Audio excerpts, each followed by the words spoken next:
Hello again, I'm here with Chris Cockrill, a strange superhero type character with a double identity. By day, he's a key member of the Sigma Sports customer service team, and by other day, he's a mountain bike coach. Chris, what are we up to today? Today we're going to be riding a trail bike. So here we've got a Specialized S-Works Stumpjumper. So this is a pro level mountain bike. Don't worry about that. I'm going to show you some key skills which will make it nice and easy to ride out on the trails. There's some common features that run across the full range of Stumpjumpers, from the full suspension through to the super stable geometry. So these skills I'm going to teach you will apply to any trail bike, any full suspension bike. Let's roll. You're a mountain bike coach. Just wondering, what's your favourite size of cog? Round ones. Round ones. Normally. All right. That's pretty good.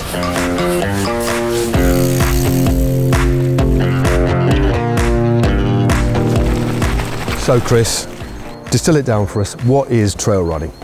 So trail riding is kind of a mix of everything, really. Primarily the focus, I suppose, is going on downhill. With that kind of in mind, the bikes generally have front and rear suspension, as we've got here, and generally more suspension. Okay, what makes a full suspension bike so good and so efficient at trail riding?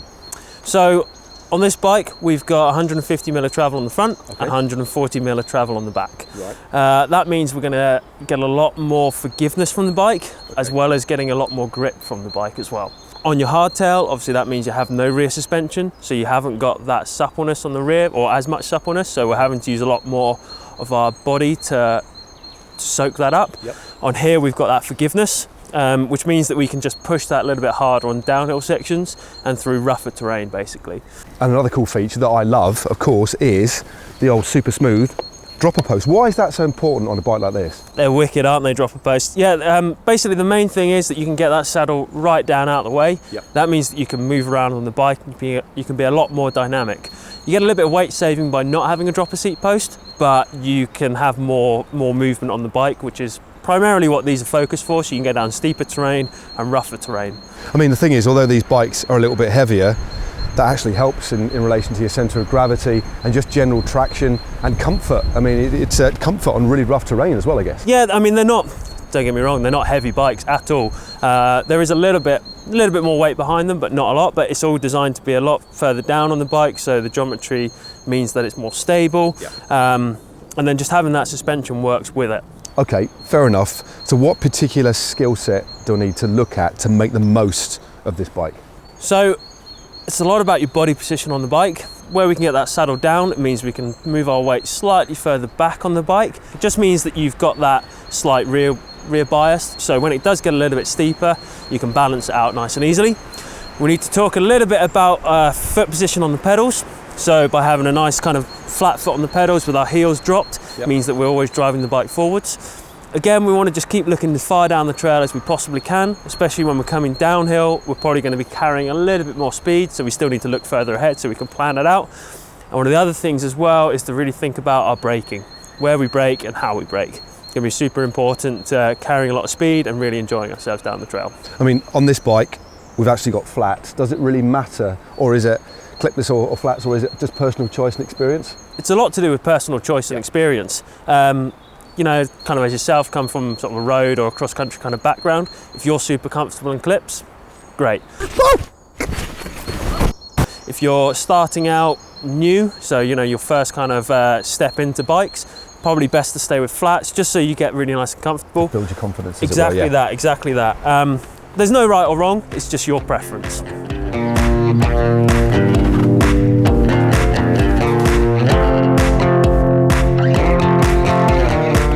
So cornering on a full suspension bike, what is fundamentally different about cornering on one of these as opposed to cornering on a hardtail? First thing, pretty obvious, is we've got a nice dropper post here. Yep. So a dropper post means that we can slam that seat all the way out the way. That means we've got more room to move over the bike, so we can be more dynamic on the bike. Okay. Other things we've got some big old knobbly tyres here, nice and fat surface area, lots of grip. So we can carry that speed and we can carry that grip a lot more easily than on a hardtail cross-country bike. The other thing we've got is the geometry on these is slightly slacker, slightly longer as well. So that means the bike's going to be more stable when we start getting up to higher speeds. You're going to carry a lot more speed through that corner and out the other side on the rest of the trail. Also having a bit of rear suspension on there just means that you can generate that grip, and it's going to really be supple and super nice when you're coming through all the rough terrain and through the corners as well. But the other principles remain the same. Use your hips and look ahead, as like before. Exactly it. Yeah, exactly that. As I said, by having the saddle down out of the way on the dropper, it means you're going to be able to turn those hips more. Also having your weight slightly further back is going to be easier on one of these than with a fixed seat post where it is. So it's kind of the same techniques across, but it's slightly tweaked per bike, per discipline.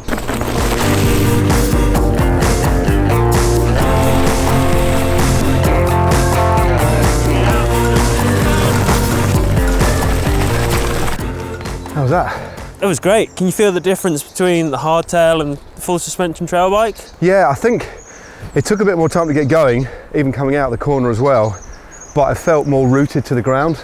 Yeah. I felt, obviously the bike's a little bit heavier, my centre of gravity was lower, with the added grip and the suspension, I just felt like I was part of the corner rather than kind of fighting it. Yeah. So it felt just generally felt smoother.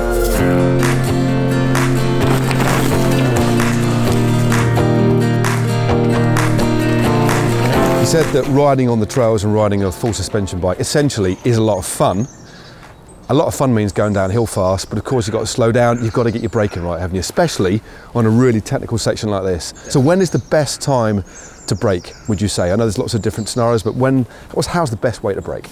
You always want to try and brake in a straight line. Yep. It's not always quite that simple with mountain biking, but in a perfect world, we just want to always try and think when you're going in a straight line, you want to brake.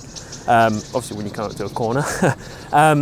The main thing is to try and get off the brakes when you're coming through the corner. Just means the tyres have a lot of an easier kind of task to do as you're coming through. The other thing to think about when you're braking is which brake you are using. Because it's different on the road, you generally use your front brake a little bit more than the back on the road. Exactly, yep. Other way around on a mountain bike, isn't it? Yeah, yeah, kind of. Again, it's different situations, different scenarios, but yeah, definitely.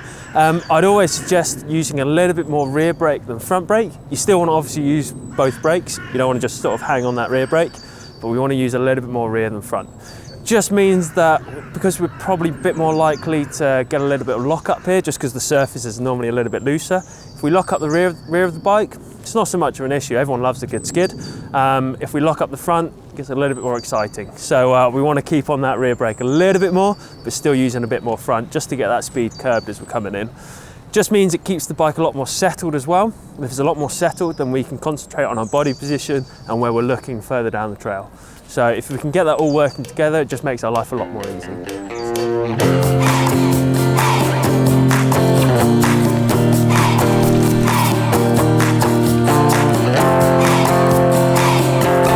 So Matt, how did you find riding the full sus trail bike?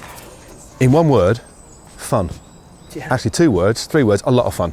It was brilliant. Especially coupled with that little bit of advice that you gave me, 3 key points about looking ahead, about dropping my heels, about using my hips to help me get around corners quicker.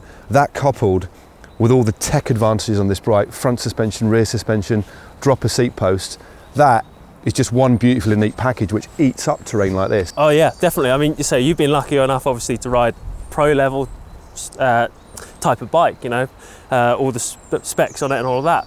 But it's not to say that anyone can go out and buy any budget sort of full suspension bike and just have just as much fun as you have had on them. Just with the little tips that we brought in today, any trail bike, full suspension bike will just have just as much fun on it. Chris, thanks very much for all your tips. You've been great. You've been very patient with me as well. I had a few little wipeouts, but it's been amazing. Now, we've done a little bit more mountain biking. If you click on a link somewhere on this screen or even in the description below, you can find me when I rode a hardtail.